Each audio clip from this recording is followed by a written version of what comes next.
Hi friends, എല്ലാവർക്കും പുതിയ വീഡിയോയിലേക്ക് സ്വാഗതം. ഇന്നത്തെ വീഡിയോയിൽ നമ്മൾ അർമേനിയയിലുണ്ടായിരുന്ന 5-ാമത്തെ ദിവസത്തെ വിശേഷങ്ങളാണ് ഇന്നത്തെ വീഡിയോയിൽ ഫുള്ളുള്ളത്. അപ്പോൾ നമുക്ക് ഇന്നത്തെ വീഡിയോസ് എന്തൊക്കെയാണെന്ന് നോക്കിയാലോ. ഇതിപ്പം രാവിലെ തന്നെ നമ്മൾ അവിടുന്ന് ബ്രേക്ക്ഫാസ്റ്റൊക്കെ കഴിച്ച് പതുക്കെ ചെക്കൗട്ട് ചെയ്യുക. ഇവിടെ മെയിനായിട്ടും സാധാരണ പോലെ കട്ട് ഫ്രൂട്ട്സും കോൾഡ് കട്ട്സും അങ്ങനത്തെ സംഭവങ്ങളൊക്കെ തന്നെ ബ്രേക്ക്ഫാസ്റ്റിനുണ്ടായിരുന്നത്. പിന്നെ ബോയിൽഡ് എഗ്ഗും അല്ലാത്ത സ്ക്രാമ്പിൾഡ് എഗ്ഗൊക്കെ അങ്ങനെ സെപ്പറേറ്റ് ഉണ്ട്. മെയിനായിട്ട് ഫുഡിനെക്കാട്ടിലും അവിടുത്തെ വ്യൂ ആണ് സമ്മതിക്കേണ്ടത്. അടിപൊളി വ്യൂ ആയിരുന്നു കേട്ടോ. അതുകൊണ്ട് തന്നെ ആരെങ്കിലും അർമേനിയക്ക് പോകാൻ പ്ലാൻ ഉണ്ടെന്നാണെങ്കിൽ ഒരിക്കലും മിസ് ചെയ്യാൻ പാടില്ലാത്തൊരു സ്ഥലമാണ് ഡിലിജൻ എന്ന് പറയുന്ന ആ ഒരു സ്ഥലം കേട്ടോ. അത്രയ്ക്ക് ബ്യൂട്ടിഫുൾ ആയിട്ടുള്ള ഒരു പ്ലേസാണ്. പിന്നെ അന്നേരത്തേക്ക് ഞാൻ നേരത്തെ തന്നെ റെഡിയാക്കി സിയാനെ വിട്ടിട്ടുണ്ടായിരുന്നു. അന്നേരം നമ്മുടെ ഗൈഡായിട്ടുണ്ടായിരുന്ന കൊച്ചും സിയയും കൂടെ അവിടെ ഒരു പൂച്ച ഉണ്ടായിരുന്നു, അതിൻ്റെ പുറകെ ഇങ്ങനെ നടന്ന് കളിച്ചുകൊണ്ടിരിക്കുക.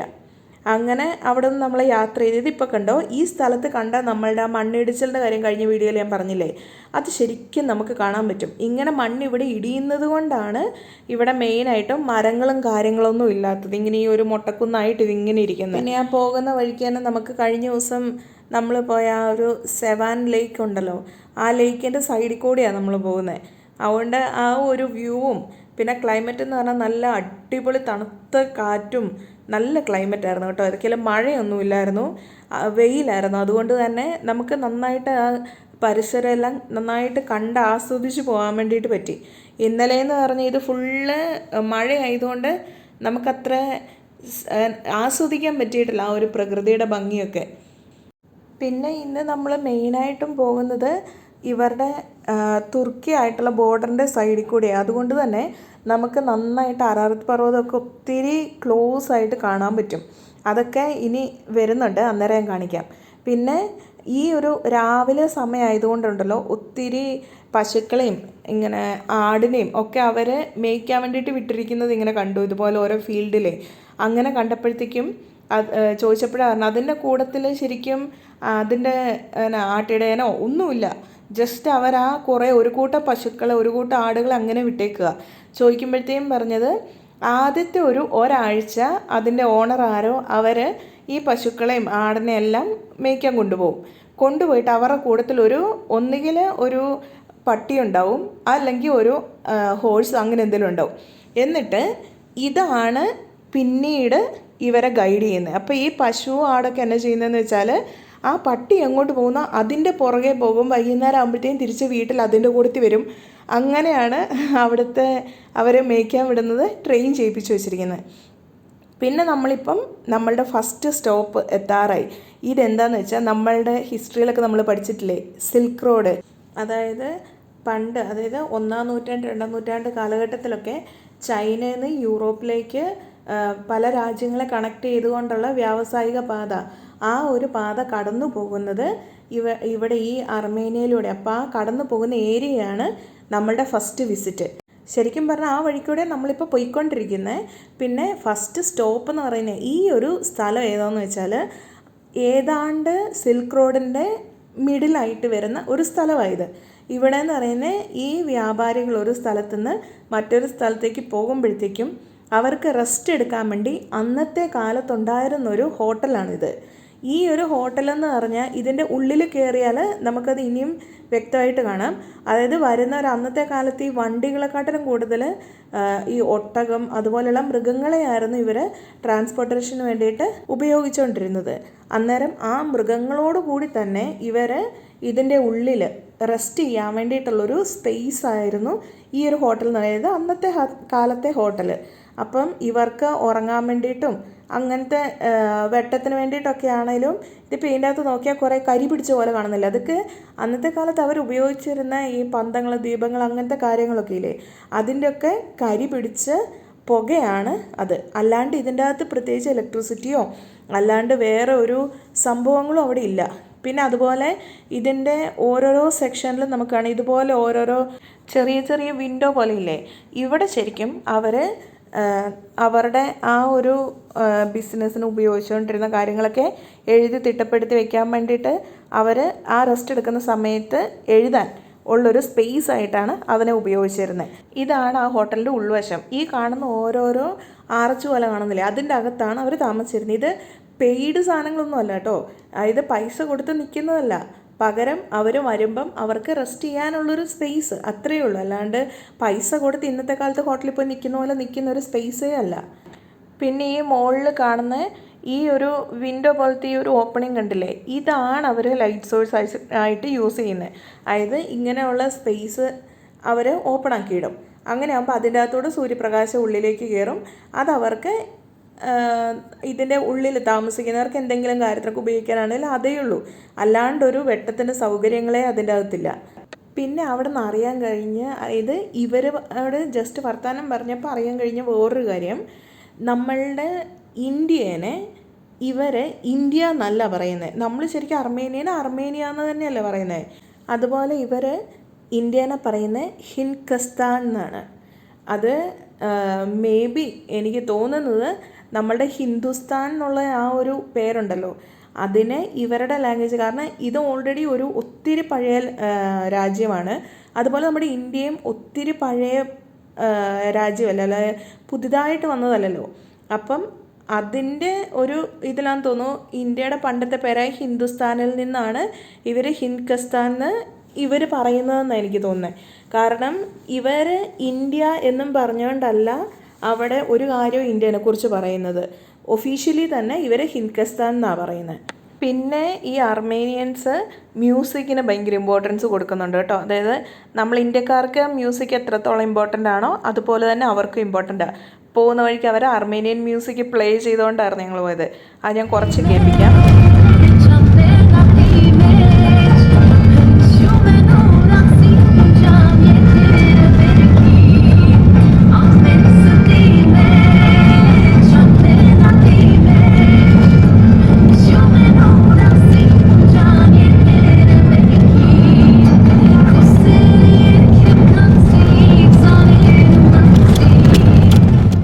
അത് കഴിഞ്ഞ് പിന്നെ നമ്മളുടെ അടുത്ത സ്റ്റോപ്പ് ബേർഡ്സ് കേവ് എന്നും പറഞ്ഞുകൊണ്ട് അവരൊരു സ്ഥലത്ത് നിർത്തുകയാണ് ചെയ്തത്.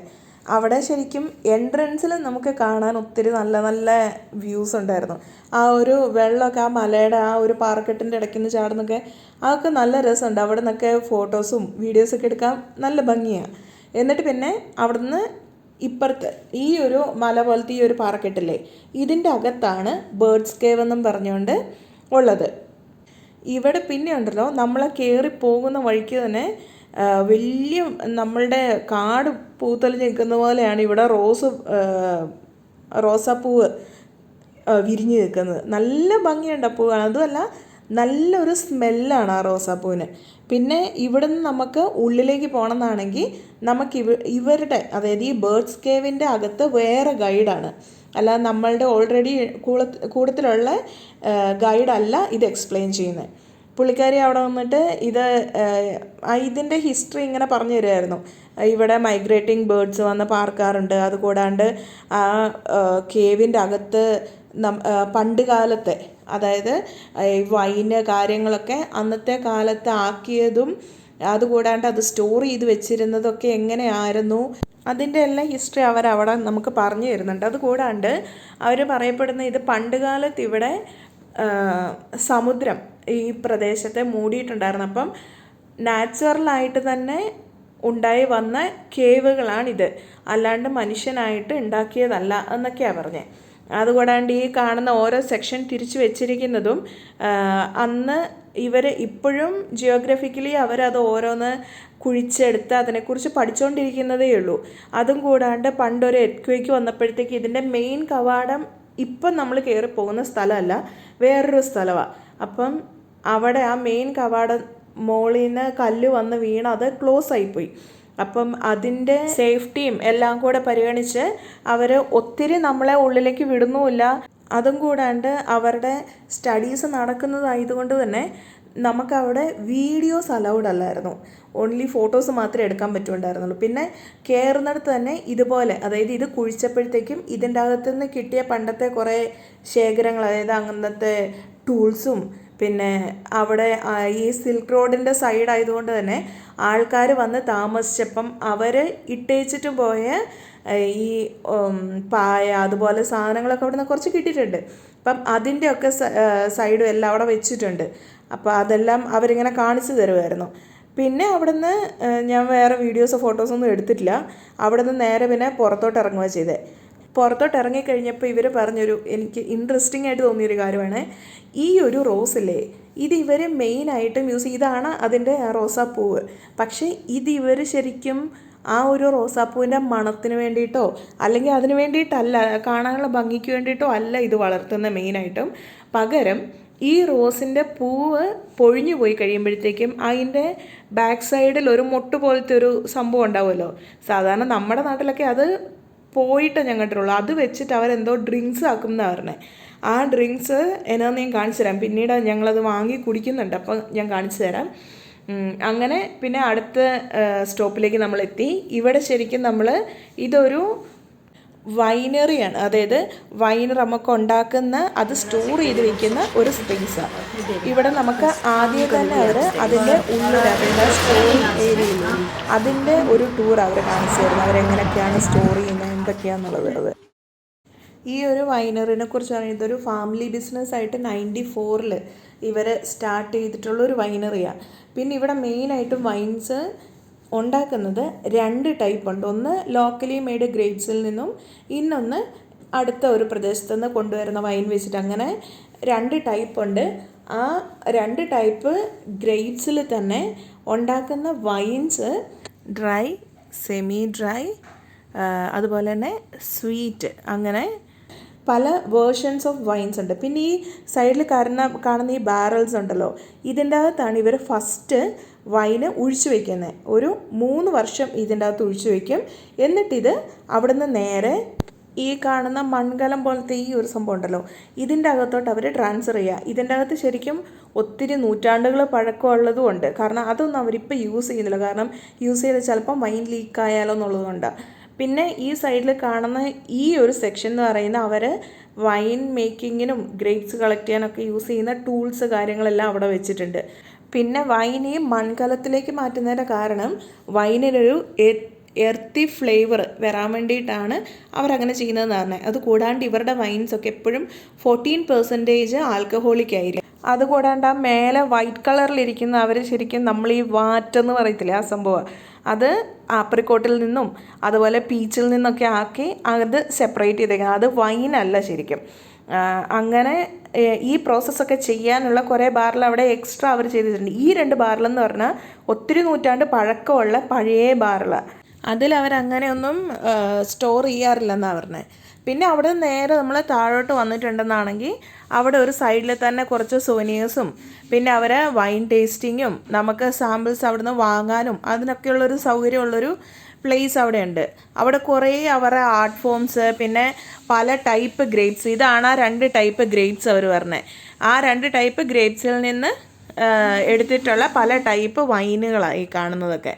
അതുകൂടാണ്ട് ഇവിടെ ഇപ്പം ഗ്രേപ്സിനെ മാത്രമല്ല പൊമഗ്രനേറ്റ്, അതുപോലെ ചെറി, അങ്ങനെ അതിൽ നിന്നെല്ലാം എക്സ്ട്രാക്ട് ചെയ്തിട്ടുള്ള വൈൻസ് ഇവിടെ ഉണ്ട്. പിന്നെ അതെല്ലാം നമുക്ക് സാമ്പിൾസ് അവർ തരുകയും ചെയ്യും കേട്ടോ. പിന്നെ നമുക്ക് അവിടെ നിന്ന് തന്നെ ഇതിൽ നിന്ന് ഏതെങ്കിലും ഇഷ്ടപ്പെട്ടെങ്കിൽ നമുക്ക് പർച്ചേസ് ചെയ്യാനും പറ്റും. അങ്ങനെ നമ്മൾ കുറച്ച് അവിടെ നിന്ന് വൈൻസ് വാങ്ങിയിട്ട് വന്നിട്ടുണ്ടായിരുന്നു. പിന്നെ ട്രാവൽ ചെയ്യുമ്പോൾ നമുക്ക് മൊത്തം 6 കുപ്പിയോ അങ്ങനെ എന്തോ ഒരു കണക്കുണ്ട്, അത്രയും മൊത്തം ട്രാവൽ ചെയ്യുമ്പോൾ ക്യാരി ചെയ്യാൻ പറ്റത്തുള്ളൂ. അങ്ങനെ അതൊക്കെ ബില്ലാക്കി. അന്നേരത്തേക്ക് സിയയ്ക്ക് അവിടെ ആ ബില്ലിംഗ് കൗണ്ടറിലുണ്ടായിരുന്ന അവർ സ്വീറ്റ്സ് ഒക്കെ കൊടുത്തു. പിന്നെ അവിടെ നിന്ന് നേരെ മുകളിലൂടെ ആയാൽ അവിടെ ഒരു കഫറ്റേരിയ പോലെ അവർ അറേഞ്ച് ചെയ്തിട്ടുണ്ട്. ഇതാണ് അതിൻ്റെ സൈൻ. അതിൻ്റെ വാളുണ്ടല്ലോ, ഫുൾ അവിടെ വന്നിട്ടുള്ള ടൂറിസ്റ്റ് അല്ലെങ്കിൽ അതുപോലെ വന്ന് പോയ ആൾക്കാരുണ്ടല്ലോ, അവരെല്ലാം സൈൻ ചെയ്തിട്ടുണ്ട് എന്തെങ്കിലുമൊക്കെ ആയിട്ട്, അവരുടെ പേരാവട്ടെ, കൺട്രി നെയിം, അങ്ങനെ ഓരോരോ കാര്യങ്ങളായിട്ട്. ശരിക്കും അവിടെ ഈ ഒരു വാൾ ഉണ്ടല്ലോ, ഇത് ഇന്ത്യയിൽ നിന്ന് വന്ന ആൾക്കാർ ആരോ എഴുതിയിരിക്കുന്നതാണ്. അതിൻ്റെ അകത്ത് എഴുതിയിട്ടുണ്ട് ഇതാ ഫ്രം ഇന്ത്യ എന്നും പറഞ്ഞുകൊണ്ട് അവരുടെ എല്ലാവരുടെയും പേരൊക്കെ അവിടെ എഴുതി വെച്ച് വി ലവ് അർമീനിയ എന്നൊക്കെ പറഞ്ഞുകൊണ്ട്. പിന്നെ ഇതാണ് കേട്ടോ, ഞാൻ നേരത്തെ പറഞ്ഞില്ല ആ ഒരു റോസിൻ്റെ ബഡിൽ നിന്ന് എടുക്കുന്ന ഒരു ഡ്രിങ്ക് എന്ന് പറഞ്ഞേ, ഇതാണ് ആ ഡ്രിങ്ക്.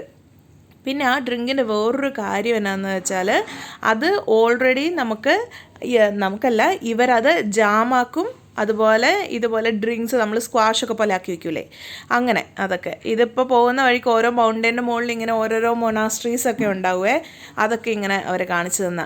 പിന്നെ അങ്ങനെ നമ്മൾ അവിടെ നിന്ന് തന്നെ ലഞ്ചൊക്കെ കഴിച്ച് പിന്നെ അടുത്ത ഡെസ്റ്റിനേഷനിലേക്ക് പോവുക. അടുത്ത് നമ്മളിപ്പോൾ പോകുന്നത് നൊറാവാങ് മൊനാസ്ട്രി. ഇത് 13th സെഞ്ച്വറിയിലുള്ള, അതായത് 13ാം നൂറ്റാണ്ടിലുള്ള ഒരു മൊനാസ്ട്രിയാണ്. ഇവിടെ മെയിനായിട്ടുണ്ടല്ലോ ഇവിടുത്തെ ഈ നമ്മളുടെ വെട്ടുകല്ലിൻ്റെ ഒക്കെ പോലത്തെ ആ ഒരു സ്റ്റൈലുള്ള റെഡ് കളറുള്ള ഭൂപ്രകൃതിയാണ് അവിടെ കൂടുതലുള്ളത്. അതാണ് മെയിനായിട്ട് ഇവിടുത്തെ അട്രാക്ഷൻ. പിന്നെ ഈ കാണുന്നത് ആ സിൽക്ക് റോഡ് വഴി വരുന്ന ആരെങ്കിലും ആൾക്കാർ മരിച്ചിട്ടുണ്ടെങ്കിൽ അവരെ അടക്കം ചെയ്തിരുന്ന സ്ഥലമായിരുന്നു. അതിൻ്റെ ഒരു സിമിത്തേരി പോലത്തെ ഒരു സ്പേസാണ് അത്. അതുപോലെ അവിടുന്ന് ഇപ്പുറത്തോട്ട് തിരിഞ്ഞിട്ടുണ്ടെങ്കിൽ ഇവിടെയാണ് ആ ഒരു മൊനാസ്ട്രി നിൽക്കുന്നത്. ഇവിടുന്ന് മെയിനായിട്ടുണ്ടല്ലോ വ്യൂ പോയിൻ്റാണ് ഇവിടുത്തെ ബെസ്റ്റ് ഈ മൊനാസ്ട്രിയുടെ. പിന്നെ ഇവിടെയുള്ള വേറൊരു പ്രത്യേകത ഇവർ പറഞ്ഞു തന്നത്, ഈ മൊനാസ്ട്രീസിൽ ഓരോന്നിലും അതിൻ്റെ ആ പുറമേ ഉള്ള കല്ലിൽ വിൻഡോസിലൊക്കെ എന്തെങ്കിലുമൊക്കെ മെയിനായിട്ടുള്ള കാര്യങ്ങൾ അവർക്കുണ്ടാവും. ഇപ്പോൾ ഇതിൻ്റെ അകത്ത് നോക്കുകയാണെങ്കിൽ തന്നെ ഈ ഒരു വിൻഡോ എങ്ങനെ രൂപകൽപ്പന ചെയ്യണം എന്നുള്ളത് ഇത് ബിൽഡ് ചെയ്ത ആ ഒരു മെയിനായിട്ടുള്ള ഒരാളുണ്ടാകുമല്ലോ, അവരുടെ ഇഷ്ടമാണ്. അവരാണ് ഈ വിൻഡോ ഏത് രീതിയിലാണ് ഡിസൈൻ ചെയ്യേണ്ടത്, എങ്ങനത്തെ ഡിസൈൻസ്, എത്രത്തോളം ചെറിയ വിൻഡോ ആയിരിക്കണം, എത്രത്തോളം വലുതായിരിക്കണം, അതുപോലെ അതിലെ ആ ക്രോസിനും എല്ലാത്തിനും അവരുടെ പ്രെയർ റിലേറ്റഡ് ആയിട്ടുള്ള കാര്യങ്ങളും കൊണ്ടാണ് ഇത് ഫുള്ള് ചെയ്തിരിക്കുന്നത്. പിന്നെ അതിൻ്റെ ഏറ്റവും മുകളിലായിട്ട് നമുക്കൊരു പക്ഷീനെ കാണാൻ പറ്റും. അത് ശരിക്കും എന്നാന്ന് വെച്ചാൽ ഭൂമിയിൽ നിന്ന് ആത്മാക്കളെ മുകളിലേക്ക് എടുത്തിട്ട് പോകുന്നതിൻ്റെ ആ ഒരു സൂചിപ്പിച്ചുകൊണ്ടാണ് ആ ഒരു പക്ഷിയുടെ കയ്യിലൊരു സംഭവമുണ്ട്, അപ്പോൾ അതൊക്കെ കാണുന്നത്. പിന്നെ ഇങ്ങനത്തെ ഈ പൂ വിരിഞ്ഞ പോലത്തെ എഡ്ജുള്ള കുരിശ്, അത് അർമേനിയയുടെ മെയിൻ സംഭവമാണ്. അത് അർമേനിയൻ ക്രോസ് എന്നാണ് അവർ പറയുന്നത്. പിന്നെ ഓൾറെഡി ഈ ചുമരയിൽ ക്രോസ് കൊത്തി വെച്ചിട്ടുണ്ടെങ്കിൽ അത് ഫസ്റ്റ് നമ്മൾ പോയപ്പം പറഞ്ഞില്ലായിരുന്നോ, അതായത് ഓരോരുത്തരുടെ പൊസിഷനും അവരുടെ ആ പള്ളിക്ക് വേണ്ടിയിട്ട് എത്രത്തോളം സംഭാവന ചെയ്തിട്ടുണ്ടോ അതിനനുസരിച്ചാണ് അവർ ആ ഒരു ക്രോസിൻ്റെ ഇമ്പോർട്ടൻസ്. ചെറിയ ക്രോസ് എപ്പോഴും നോർമലായിട്ടുള്ള ആൾക്കാർക്കും വലിയ കുറച്ചൊരു ആ ഒരു ഡെക്കറേറ്റൊക്കെ ചെയ്തിരിക്കുന്ന പോലത്തെ ആ ഒരു ക്രോസ് പള്ളിക്ക് വേണ്ടിയിട്ട് കൂടുതൽ സംഭാവനകളും കൂടുതൽ കാര്യങ്ങൾ പള്ളിക്ക് വേണ്ടിയിട്ട് ചെയ്തിട്ടുള്ള ആൾക്കാരുടെ പ്രയേഴ്സ്, അതിന് വേണ്ടിയിട്ടൊക്കെയാണ് ഇങ്ങനെ 2 ടൈപ്പ് ക്രോസ് നമുക്ക് ഈ വോളുകളിൽ കാണാൻ പറ്റും. ഇത് ഒട്ടുമിക്ക പള്ളികളിൽ പോകുമ്പോഴും, അതായത് അവിടുത്തെ മൊനാസ്ട്രീസിൽ പോകുമ്പോഴും നമുക്കവിടെ കാണാൻ പറ്റും. പിന്നെ ഇതാണ് അവിടുത്തെ വ്യൂ. ആ ഒരു മണ്ണിൻ്റെ ആ ഒരു കളർ വ്യത്യാസമൊക്കെ കണ്ടോ, ഇത് ശരിക്കും ഈ ഒരു സ്ഥലത്ത് മാത്രമേ ഉള്ളൂ ഇങ്ങനത്തെ വ്യത്യാസമുള്ള മണ്ണ്. ബാക്കി ഇതിൻ്റെ അപ്പുറത്തോട്ട് പോകുമ്പോഴത്തേക്ക് നമുക്ക് വേറെ ടൈപ്പ് മണ്ണാണ് കാണാൻ പറ്റുന്നത്. പിന്നെ ഈ ഒരു സ്റ്റെപ്സ് കണ്ടോ, അത് ഭയങ്കര നമ്മളുടെ ഒരു കട്ടയുടെ ഒക്കെ വലിപ്പമുള്ളൂ ആ സ്റ്റെപ്സ് എന്തുകൊണ്ട് അത്രയും ചെറുത് എന്ന് വെച്ചാൽ ഈ സോവിയറ്റ് യൂണിയൻ്റെ കാലത്ത് ഈ പട്ടാളക്കാർ വരുമ്പം അതായത് ആ പള്ളിയിലുള്ള ആൾക്കാർക്ക് രക്ഷപ്പെടാനായിട്ട് അവിടുത്തെ സാധാരണക്കാരെ ജനങ്ങളെ അടക്കം ആ ചെറിയ സ്റ്റേഴ്സിലൂടെ കയറ്റി മുകളിൽ കൊണ്ടുപോയി അവിടെ അവരെ നിർത്തി സേവ് ചെയ്യുമായിരുന്നു. കാരണം ഈ പട്ടാളക്കാർക്ക് ഈ ബാഗും അവരുടെ കൂടെ തോക്കാന്ന് വെച്ച് അവരുടെ കയ്യിൽ ഒരുപാട് എക്യുപ്മെൻറ്റ്സ് ഉണ്ടാവുമല്ലോ, ഇത് വെച്ചിട്ട് ഇവർക്ക് ഈ ചെറിയ സ്റ്റേഴ്സ് കയറാൻ പറ്റത്തില്ല. അതുകൊണ്ടാണ് അങ്ങനെ ഒരുപാട് ആൾക്കാരെ ഇവിടെ നിന്ന് ഇവരെ സേവ് ചെയ്തിട്ടുണ്ട്. അതുകൊണ്ട് ആ സ്റ്റേഴ്സൊക്കെ അങ്ങനെ തന്നെ കാണിച്ച് അവരത് നമുക്ക് എക്സ്പ്ലെയിൻ ചെയ്തു തരുന്നുണ്ടായിരുന്നു.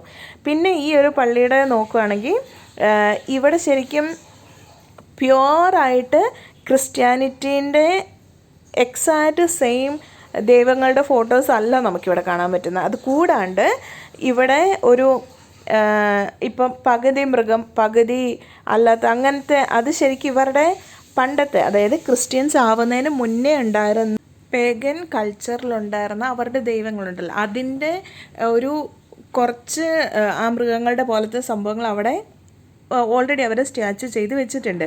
അത് മെയിനായിട്ട് ഫോക്കസ് ചെയ്യുന്നത് എൻട്രൻസിൽ ആ മൃഗങ്ങൾ അത് താഴേക്ക് നോക്കി നിൽക്കുന്ന പോലെയാണ്. അതായത് നിങ്ങൾ എന്തെങ്കിലും പാപം ചെയ്തിട്ടാണ് ഇങ്ങോട്ട് വരുന്നതെങ്കിൽ ഞങ്ങൾ കാണുന്നുണ്ട്, നിങ്ങളെ അങ്ങ് എത്തുമ്പോൾ ഞങ്ങൾ പിടിച്ചോളാം എന്നുള്ള ആ ഒരു മെൻറ്റാലിറ്റി, ആ ഒരു മൈൻഡ് സെറ്റാണ് അവർക്ക്. പിന്നെ ഇതിപ്പോൾ നമ്മൾ പള്ളിയുടെ അകത്ത് കയറുമ്പോൾ അത്യാവശ്യം നല്ല ഇരുട്ടുള്ളൊരു പള്ളിയാണ്. അന്നേരം ഇതിൻ്റെ മുകളിൽ ശരിക്കും റൂഫിൽ നമുക്ക് ഇതുപോലൊരു 4 സംഭവങ്ങൾ അവർ അവിടെ കൊത്തി വെച്ചിരിക്കുന്നതാണ്. അത് ശരിക്കും 4 സുവിശേഷകന്മാരെ സൂചിപ്പിക്കുന്നതാണെന്നാണ് പറഞ്ഞത്.